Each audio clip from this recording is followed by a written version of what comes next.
Hey, good evening, everybody. Wow, what a day. What last couple of days. Everybody's been through and gotten a lot of great information for all the speakers here. And I can't thank you all enough for participating in this Louisiana IT Symposium. I'm very humbled and honored to be your final keynote, final presentation of the day.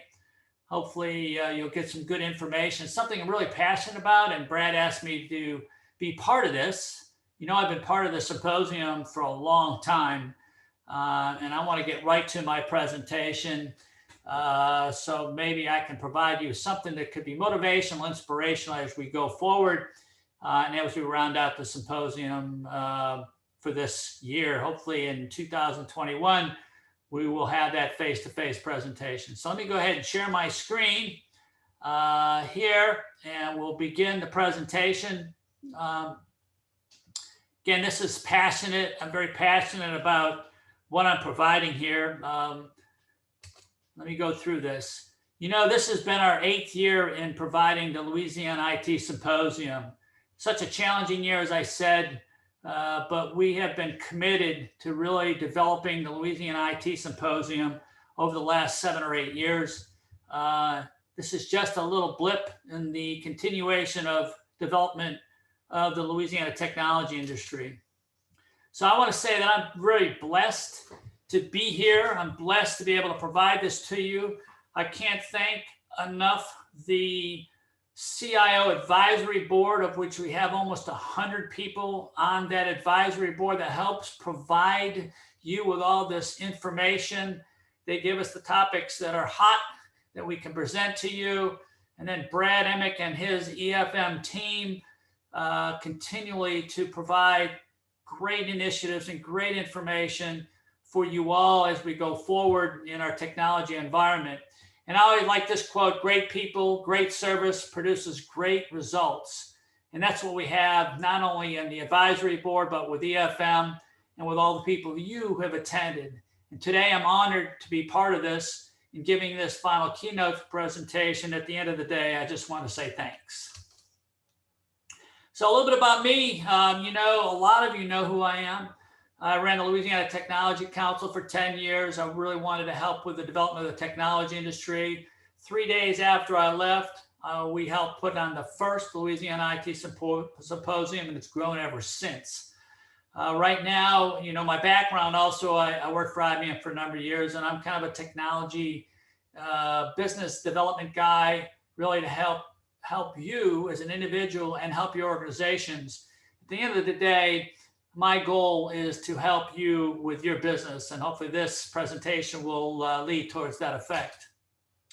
That's my goal, to do what I can to help you grow your business, help you from a different perspective, not the technology, the bits and bytes and what you need to do, but really my message focuses on the human aspect. Previous message was brought to you earlier by a gentleman said that the humans are the weakest link when it comes to technology, and typically when it comes to everything else that may be happening in life. So that's my message. I'm going to try to provide something that's really motivational, helpful for you too. So when I get this question all the time: why did you write a book? What possessed you to do it? Now, if you told me 10 years ago I was going to write a book, I would tell you you're absolutely crazy. I'm not a writer. I'm a business guy. I'm into technology. I'm not grammatically correct, as you can see when I go through this presentation, but I got a lot of help in doing this. And then I started observing things in the environment that I just couldn't believe. And here are a couple of the things that I couldn't believe what I saw, in addition to everything I was observing. And here's the first one. Now, this just struck me. So these people are painting the lines. Notice they're not too straight either, but they paint right over this possum that's dead in the middle of the road. And I'm just like, that's an unbelievable thing. And of course, one of the things that really gets me upset is when someone says, that's not my job. I don't like those words. Here's another one. Now, this is even worse. People can't even move the stick, and they just go right around it and paint it. I mean, this just became really funny, and I'm going, It's not so much funny as it is like unbelievable. What are people thinking when they do something like this? So as I went forward, this is what really set me over the edge. Old man was in a convenience store. He's walking out of the store, not in a very good neighborhood, just purchased some milk and bread. He's walking across the street. He didn't look. This car hit him. He flips over on the hood. Car was going about 20 miles an hour and falls in the middle of the road. Obviously, he is hurt. That car who hit him backed up, moved around, and didn't help. Next car came up, backed, moved around. Car after car moved and wouldn't get out of the car to help this guy. And I'm going, why isn't anybody helping him? Don't they realize that he's hurt? It seemed like a minute, but seemed like an hour that people finally came to his aid.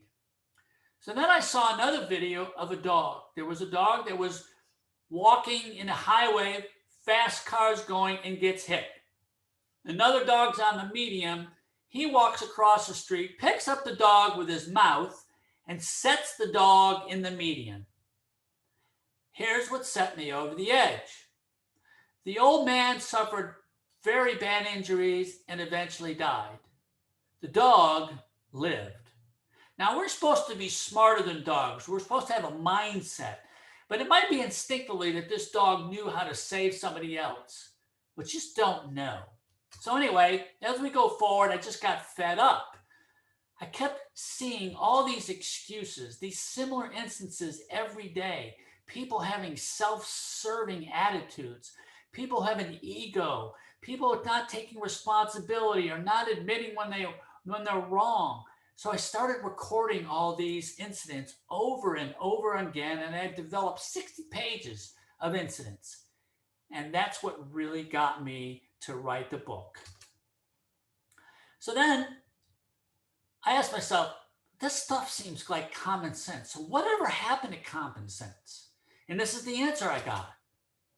Common sense, ironically, is very uncommon. And when I look back upon where we were maybe a long time ago, people just seem to have more common sense than they have today. So, you all know who this guy, most of you know who this guy is. Lou Holtz, famous football coach, coached Notre Dame. He's also a sports analyst. Hadn't seen him around much, but he's older. But he came up with a quote that really hit home and kind of made me realize what was going on in today's environment. And this is his quote. 50 years ago, we had duties and responsibilities. Now people think they have rights and privileges. And you know what, when you think about it, where we were 50 years ago, it seems really true. And there's a lot of different reasons as to why this is happening and why this is evolving. And all these, I have a bunch of things that are all kind of working together, and they're intertwined to cause this situation. So how did we evolve? I've identified 9 areas that have really kind of contributed to more of our self-serving attitude and selfish society. Government, special interest groups, you can read these. I'm not going to read them. Education, religion, all these are working together to cause what I say is a more self-centered society. First, government. I think government breeds entitlement in a way that what they're doing and some of the things that they're doing, and people now feel like they're entitled to receive stuff.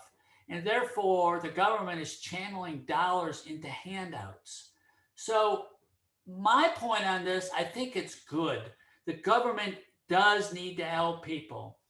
And I'm all about helping people. I'm all about providing an education for the government to people, that the government would provide to people. But the problem is there's no endpoint. There has to be an endpoint. So for instance, let's say I want to provide you with a degree in computer science at a community college. The government might fund that. At the end of the day, I'll help you get your degree. I'll help you find a job.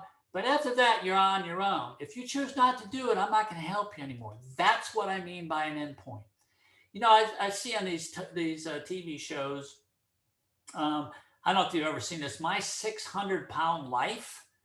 When you look at that show, and these people get bigger and bigger, these people who are supposed to be helping this person that's grossly overweight just keep feeding them and feeding them and feeding them. And that's what the government does. It just feeds and feeds people without giving them some type of endpoint. You know, when I do presentations, I do it in front of a lot of people, probably given dozens of presentations. I ask people in the audience this question. So, what political party are you associated with? And I turn the microphone to this person, and what do they tell me? It's silent. I go to the next person. It's silent. Why?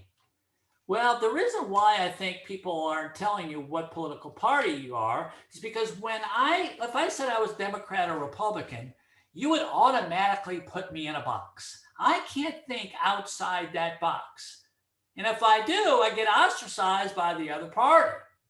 So the political system has become so polarized that we can't get things done. And there's no give and take. There's no handshake. That just doesn't work. There's no median. It's always heads I win, tails you lose. And we can't operate that way. And so this is a great statement by John F. Kennedy. Let us not seek the Republican answer or the Democrat answer, but the right answer. Let us not seek to fix the blame for the past. Let us accept our own responsibility for the future. What's that mean? It means we need to work together. So think about this. What are you entitled to in this world? Think about it. Because I've come up with a list of everything that you're entitled to. Now, take a deep thought. What are you entitled to as you enter this world? And here's the list that I've come up with. Now, when I'm in a big group, they all kind of laugh. You know, we're not entitled to really anything, to be honest with you. We want food, we want shelter. That's what people provide to us when we're born. But at the end of the day, we need to provide for our own life, do the things that help us get to the next level. And, you know, we pay taxes every year to the government. This is what the government needs to provide to me.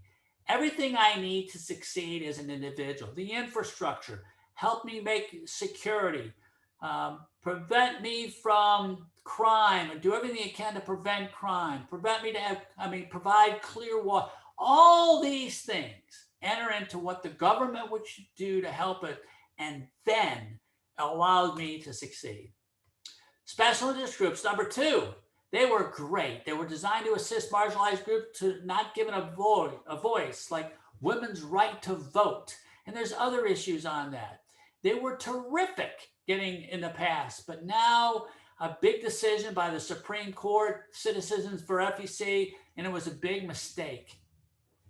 I think and because of that, it's taken the special interest groups too far. You and I can donate to a political party, but we're maxed out. But when you create what they call a political action group, they can provide, they get money from as many people as they want, and they can provide and give as much money to a political candidate as possible. And I always make this point. Let's say me, as an individual, wanted to run for president, and I had no money. Would I have a very good chance of winning? Not a chance. But if someone gave me $1 trillion, do you think I might have a better chance of winning? Absolutely. That's the problem with today's society. These PACs have provided that type of money to get to the next level. The legal system, number 3. You know, we've become a very litigious society. If you look in the bottom right-hand corner here, here's this guy circled in red. He's got a bag over his face. The reason why he has the bag over his face, because if he goes through a red light, he gets caught for speeding. They can't identify him. So is that the right thing to do? No. You know, I was on WWO radio and a lawyer called in and said, I don't think this is fair. They can't prove who I am. I went through a red light. They got me. And yet they can't prove it was me. But the guy just admitted on radio that he was guilty. And now he's trying to fight it. You know, people know when they have done something wrong, but they find a way to justify it. When that attorney wanted to fight it, even though he was wrong, there's something to say about being a litigious society. And there millions are being awarded for frivolous lawsuits. Big paydays. Everybody wants to hit the lottery, and it happened to me. True story. I was driving down a street. I came to a T intersection. There was a white car that had a lot of junk in the back, a truck. And the guy went forward. I had to go up over a hill. He stops in the middle of the intersection. I look to my left. He stops. I didn't see him stop, and I tapped him.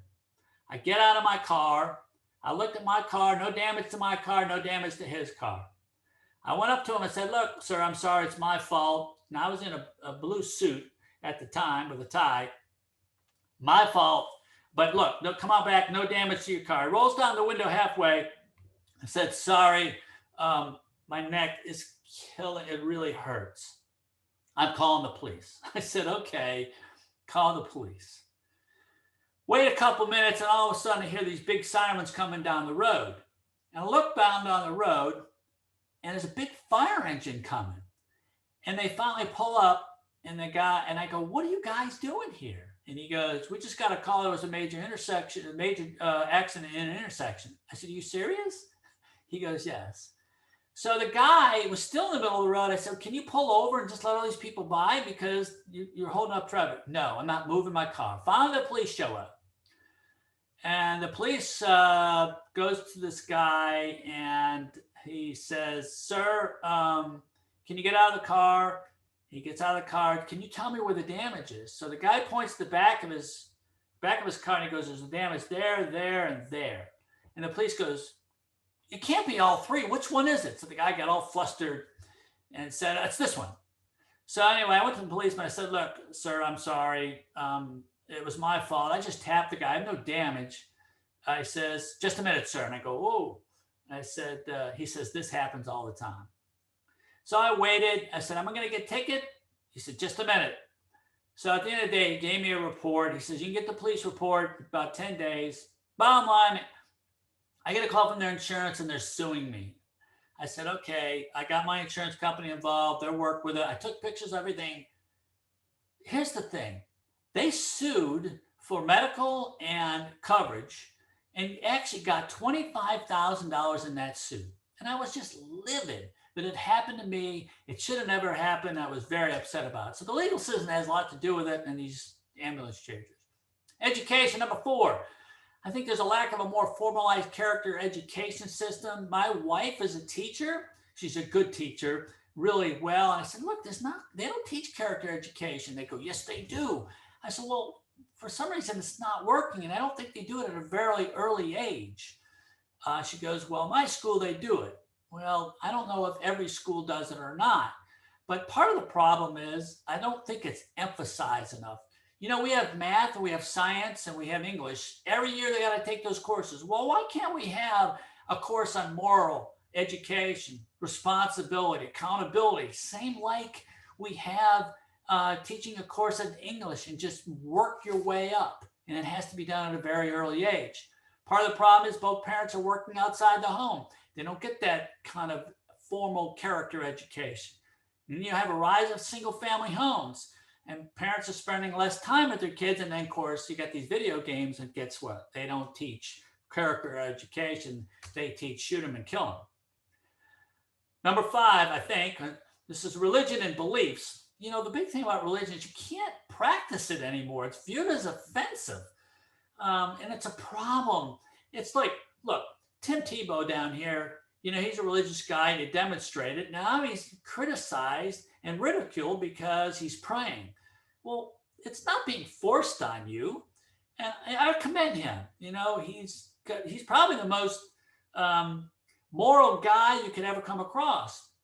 But here's another situation in the city of Slidell. And, we have a board member who is the CIO of St. Tammany Parish. And I think it's the city of Slidell. I can't remember. There's so many people on the board. But here's what happened. There was a sign at the top of the courthouse that said, "In God We Trust." And it's been up there for 30 years. Well, someone went up there and looked at it and says, "That offends me. You got to take it down." And they got the other organization, which I won't name, involved.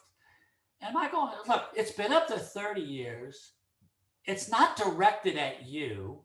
So don't even look at it. It's not offensive." But at the end of the day, it had to be taken down, which I thought was wrong. So we've kind of gotten away from religion. I think there's reasons why religion is powerful. and I'll tell you a little bit about that later.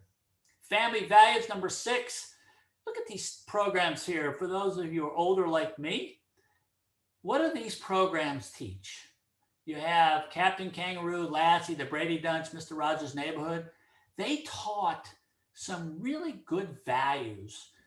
And when you think about the programs today, those values aren't nearly taught like they were 30 or 40 years ago. These values are having tough love, child abuse versus child punishment, morals and respect for others, I think, is waning because we got these programs that are on TV today that teach something other than all what these programs taught in the past. Now take a look at this screen. Real men still do this. Now think about it. What's going on here that you rarely see? What you don't see really are people doing this. And it's a simple act. And the act is a man opening the door for a woman. Now, some women might get offended and says, I can do this myself. That's not the point. The point is you're doing something because you care and you want to be respectful of others and help them. Wealth. This is a sensitive subject only because when you talk about wealth, whether it's the rich or the wealthy or the poor, there are things that define them. And I'm going to give you a quick story. And this is where I think wealth empowered a person. And it had to do with Monster.com. The founder of Monster.com came into the Louisiana Technology Council and gave a speech. And we were hiring him. He wanted $25,000 and we got him for $5,000 because we're a nonprofit back then. I couldn't afford $25,000, but he agreed because he wanted to come to New Orleans. So he wanted to fly first class. I said, okay, fly first class. So we get, we're going to fly first. It's $1,500. I said, well, he's flying from Boston. It's a direct flight from Southwest. So you can fly first class on Southwest Airlines, and it's only like $800. But they didn't see the fact that we were a nonprofit and wanted to help us from our standpoint. They weren't thinking. And then he wanted to fly his girlfriend in and pay for it. I said, well, no, we want you. We don't want your girlfriend. And so he agreed to fly his girlfriend in. Make a long story short, I think some people who are very wealthy feel that wealth can empower them, and they don't think about what their actions might have on other people. And then the poor sometimes feel oppressed or entitled and think that government should take care of them. Now, there are always exceptions to every rule. And I'm not just saying everybody's wealthy, everybody's poor has this exception, because the poor generally have, in my opinion, not my opinion, but what I've researched, the poor have great family values and get together from that perspective. Now, this is going to be a little touchy subject because I think technology has had a significant effect on typically the way people communicate. Technology has allowed us to communicate much quicker and much faster, but there's a limit to that because I think the quality of communication has degraded. Because instead of calling somebody up, we'll send them a text message. Instead of meeting with them face to face, we send an email. And so I think it's become a big problem because now everybody in this world is a provider of information, and technology's allowed that through Facebook, Instagram. And what's that led to? A lot of fake news. And you see that more and more today. So social media has been that reason for that. And then you have the media. When you think about the music 40 or 30 years ago, you didn't see all these songs that said, get your shine on or get lucky. Or you didn't see these TV programs where it's Naked and Afraid, or Here Comes Honey Boo Boo, or Here Come the Kardashians. You see all these celebrities who are rude and their behavior is supposed to be cool and it's supposed to be funny. And then, of course, there's a lot more cursing on the radio and on TV than you've ever seen before. Again, all this teaches things that I think are more negative versus where we were several years ago. So technology and media have had a big effect on the self-serving society. Violence has increased. Crime has actually gone down, but violent crime has actually gone up. Think about this baby. Look at that baby. Do you think anybody born in today's world is born as a criminal? No, I don't think so. They may have some of these inclinations, but most of it's a learned behavior based on the environment they're in. If you look at Will Smith, you all may know the story with Will Smith and Cardell Hayes. It became an ego-driven thing. They both didn't like each other. They both caused havoc for each other. At the end of the day, one was following the other. They tapped. Someone got out. Will Smith got out. He was mad. Cardell Hayes got out. He had a gun. He shoots the guy, and it never had to happen. Will Smith died. It didn't have to happen. The reason why it happened is because someone had to prove that they were better than them. And that's what happened. This ego thing that got in the way. Here's another situation when it comes to violence and communication. That beautiful lady right there was something that I was associated, not that person per se, but I was in a bar and I was with a group of guys. We were drinking. This beautiful girl comes in with this big burly guy. And of course, a lot of people were looking at her and I was looking at her and I looked too long and I got caught. And this guy came over and says, "What are you looking at?" I go, "Whoa, what do you mean? What are you looking at?" I said, "Is that your girlfriend?" And he goes, "Yeah." I said, "Well, you're a very lucky guy. She's a beautiful girl. And I'm sorry. I was looking at her. You're a lucky guy and I apologize." The guy walked away. What could he do? He's not going to hit me. But here's the other transition when the ego gets involved. The guy comes over and says, "What are you looking at?" I go, "What's your problem?" What did that do? It automatically makes him defensive. It's like, I'm better than you. Now he wants to be better than me. And then next thing you know, that erupts into something very, could be very disruptive. You never know what would happen. But the whole thing, well, first of all, when the guy came up to me, I didn't want him to, he could kick my butt. And I was a little guy and he was big. And of course, I wanted to diffuse the situation. So, but I didn't want to prove that I was better than him.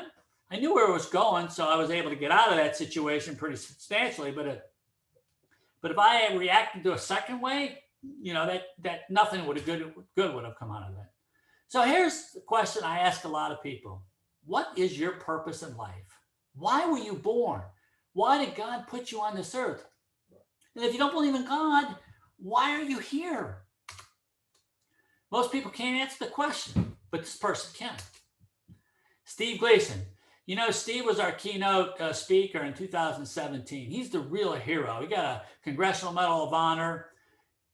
Steve, famous football player, blocked that punt in Atlanta, first game back from Katrina, comes down with ALS, and now he's confined into a wheelchair and can't breathe on his own. But you know what he told me? He says, "My wheelchair, I'm not confined by it. I'm liberated by it. Now I know what my purpose in life is." And his purpose is to help other people who have ALS live a better quality life and hopefully find a cure for ALS. And I was blessed that Steve also wrote the foreword to my book. So when somebody asks me, "What's your purpose in life?" I do have an answer. And my answer is this: God put me on this earth to serve others. And by serving others, I serve myself. But many people think the opposite. Their thinking is this: what's in it for me? Instead of thinking about what I can do for others, they go, if I'm going to do something, what's in it for me, which is a self-serving attitude. So there's two issues here why people think this way. Either they don't know how to give a damn or they don't care, or it could be a combination of both. Again, this whole philosophy is, and the three words, give a damn, are so important. And then I go, why or when do we actually give a damn instinctively? And here's how that works. I'm going to give you two examples. You know that grandfather's walking across the street, he got hit by a car? Well, if you pulled up and you saw your grandfather there who got hit, what would you do? You get out immediately, because now you can relate something internally that affects you that you do something about. And here's another situation. I was walking across the street to my office several years ago, and I kicked a rusty nail. Most people wouldn't pick it up. But if this rusty nail was in the middle of the driveway, what would you do? You would pick it up. Why? Because now you can internalize something that would affect you. And what we need to do is internalize things that might affect other people. For instance, if this rusty nail driving down the road got lodged in a lady who had her son or daughter in the back seat of the car, they went down the highway and had a blowout. Well, it could have really had a significant effect. That was my feeling. I didn't want that to happen. So maybe when I picked up a rusty nail, I might have affected somebody else and maybe saved a life. I don't know, but I just know that it was the right thing to do. So how can we learn to give a damn? Well, a lot of times in your mind, it comes to you automatically, or sometimes in your gut. It's there. The problem is we have a hard time listening to it. So trying to create awareness is critical. Take responsibility. When you make a mistake, own it, fix it, consequences, accept them. A lot of time we make excuses and don't want to accept the consequences for fear that it's going to be substantial. So, there's a constant, there's a saying in the Bible, serve others like you would want to be served. Boy, that hits home pretty hard. So would you do the same thing to other people that you would want to have done to you? Again, awareness is critical. Do the right thing, always. Quit justifying your actions when you know what is right is wrong. Here's the thing about that. A lot of times we know what's right, but we justify in our minds a wrong thing, and therefore it makes it right. Think about that. We do the wrong thing because we can justify in our mind it is right. Simple example. You throw a piece of paper in a basket and you miss. And you say, oh, well, somebody else will pick it up. Well, it's not the right thing to do. Pick it up and throw it away. You missed. But, it's such a little thing. Well, all these little things add up. I see people coming out of a Saints game or any game, and they got a beer bottle, and they put it on the ground. They put it on the ground in the middle of the sidewalk. People could kick it over. Would you put that same beer bottle in the middle of your room, or would you throw it away? You see people throwing out garbage from their window going down a highway. Well, would you if you're sitting in the middle of your living room and you're eating this, would you throw that garbage and leave it in the middle of your living room? No, because that's how we can internalize something and therefore do something about it. So think how you can continually give a damn over and over and over again. So here's the key question, really the ultimate question. What would you do if you always knew your mom was watching you, or God was always watching every move that you make, which he probably is, or a mentor was watching you?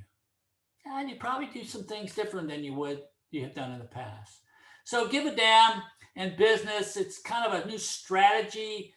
We need to focus on adolescence. And my goal is to teach people how to think and act towards others. And the corporate result is this. You become happier, you have better relationships, everything improves, and you create a new culture. And that's kind of what I'm trying to do with this Give a Damn movement.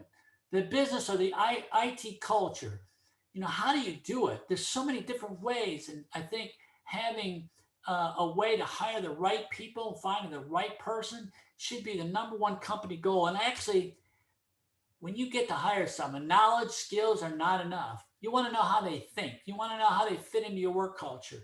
Are they a team player? I set this aside because we're always looking for the best people. So how do you understand a job's candidates and its motivation and values? Well, I've come up with a thing called the unthinkable approach to hiring.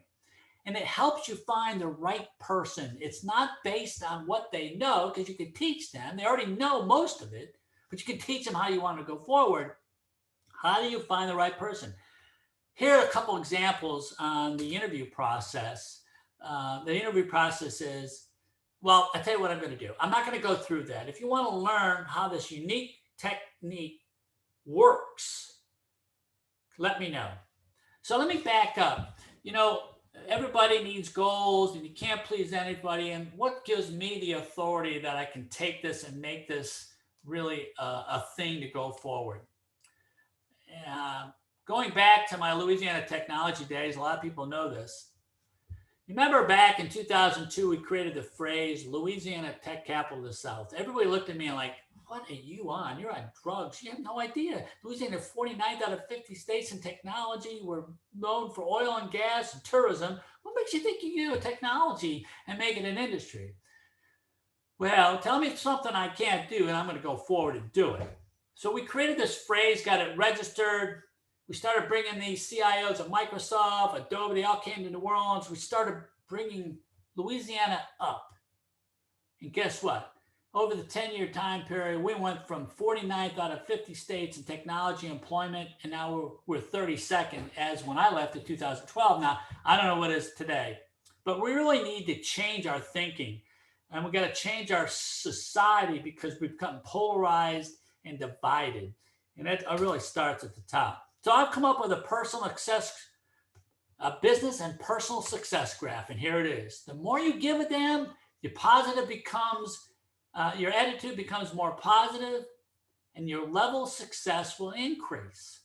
Give a damn creates a positive attitude, creates serving others, and your success will increase substantially. We talked a little bit about religion. I'm going, my wife, I said, religion, they don't teach kindness. She goes, yes, they do. Every religion teaches kindness. But what happens is we get polarized. And if you're not the same religion as me, then your religion is bad. It's not. We just have a tendency not to want to work together. Here's a statistic you will find unbelievable. Ohio State did a study. They found that people who are more religious than others live 4 years longer. Now get that. 4 years longer. Why? I'm going to tell you a little bit more about that why later. So what can you do? Do you believe? Give a damn is built in your psyche. Be truthful. Listen, be aware of. Help others. And everything you do creates a moment of truth. You can either make it positive or negative. Getting the word out that give a damn is an important philosophy is what I'm trying to do. And I never use these 3 C's. And those 3 C's are this. Never criticize, condemn, or complain. Look, we all have times where we're just not with it.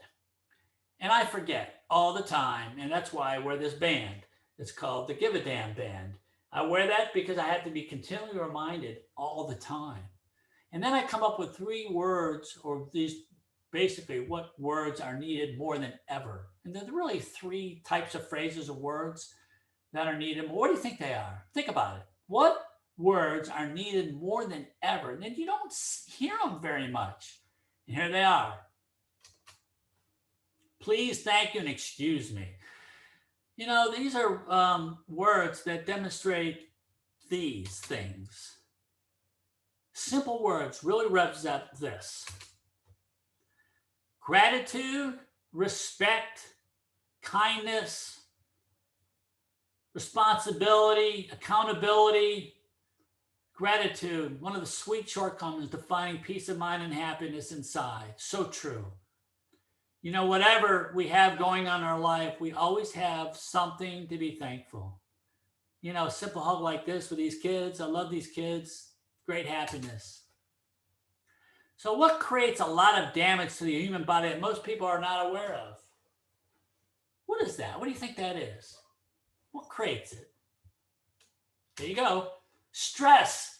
So what can you do to help manage stress without taking medicine? And it's called Give a Damn. Here's the thing. When you serve others and you do things for people, it makes you feel good. It makes them feel good. Everybody wins. When you create a positive attitude and you have mindfulness, your stress level goes down. When you thank people, when you smile, if you become more religious, I'm not saying you should become more religious or become a mentor to somebody. Everything leads to a reduction of stress. These are what flow into the give a damn attitude. So I'm trying to create a worldwide give a damn movement. People say, oh, you're crazy. My twin sister says, I can't, you're barking up the wrong tree. It's never going to happen. Well, you know me, I'm going to die trying. I did it with the Louisiana Technology Council, who says I can't do it for this. I'm trying to get 1 million people to be on part of this give a damn movement, because if we all come together, we can make something happen. So I'm going to ask you all, to take the Give a Damn pledge in just a minute. Give a Damn is a constant challenge. It's tough. You have to be reminded all the time. As individuals, we have certain habits we've formed over our lifetime. So how do we change those habits to become and have a better personal reflection in what we're doing? Because people don't care about how much you know until they know how much you care. And you can make a true impact on business, your company, society, when your servant attitude is bigger than your ego. Because individually, you can make a difference. Collectively, we change the world. I wanted to put this picture out because dogs, I love dogs. They're so happy to see you. They never complain. No, they do some bad things, and not because they want to upset you, but they do some things, so they're just not aware of some of the things that they do. But I thought this was a cute picture because he got the older dog talking to the little dog. I say, look, little one, you really need to read this book because we can really help the humans out. It's such a great phrase, I think, with dogs. So here's what I want to ask you to all do. I want you to all take the accountability pledge. If you like what I've heard or what you've seen today, what you've heard and what you've seen, I want you to take the global accountability pledge. So I want you to all kick your phones out. You've probably been looking at your phones through this time anyway, but that's okay. I want you to go to giveadamnbook.com. Take your phones out now and go to giveadamnbook.com. Go to find a movement or create a movement or whatever. I can't remember what the phrase is at the top of my own website. Click on Global Accountability Pledge and fill it out. Right now, we have about 500 people that have already taken the pledge. We started this back in September. We're building momentum. I want to get to 1 million people. So if you could take the Global Accountability Pledge today, I would love it. And support. You're not going to get spammed. You know me, I don't spam people. I'm going to put you updates on these things as we go forward. We're making great strides, and hopefully you can be part of our Give a Damn movement. You know, I've written a book, Give a Damn. You can find it on Audible. I actually done the Audible myself. You can get it at Amazon. And what's really important to note is this. 20% of whatever I do goes to Team Gleason and his foundation. It's my way of giving back. There's also a congressional accountability pledge. It's a funny story. I got the email addresses and websites of all the 535 congressional people. I sent them an email about the congressional accountability pledge. That's on my website too. I asked everyone to take it. Do you know how many people took it? 0. They did add me to their website though, so I get regular emails, and 0 people did it. Kind of says something about our government, doesn't it? I do a lot of speaking engagements in associations, companies. I want to thank Rourke Chick. A couple years ago, I gave a presentation to his group with Jones Walker. They adopted the phrase "Give a Damn." He's been a great supporter, so thank you, Rourke Chick, from that. And anybody who wants a book as a gift, I'll sign it for them to go forward and to help. Again, it's all for, I think, for a great cause. So that's kind of my that's my presentation today. So hopefully you found some value in it. Hopefully it is as good or even better than some of the other final keynote. I just want to let you know that I'm dedicated to helping you all out in whatever your endeavors are. And I want technology to really increase in this marketplace as much as possible. So if you have any questions, feel free during the chat. Send them to me in chat. I'd be glad to help answer those questions. You have my contact information, and I'm very happy to provide that to you. So here's thanks to a great 2 days, and I appreciate all your support. And here, hope you all have a great day, and thanks again. I'll be around if you need me.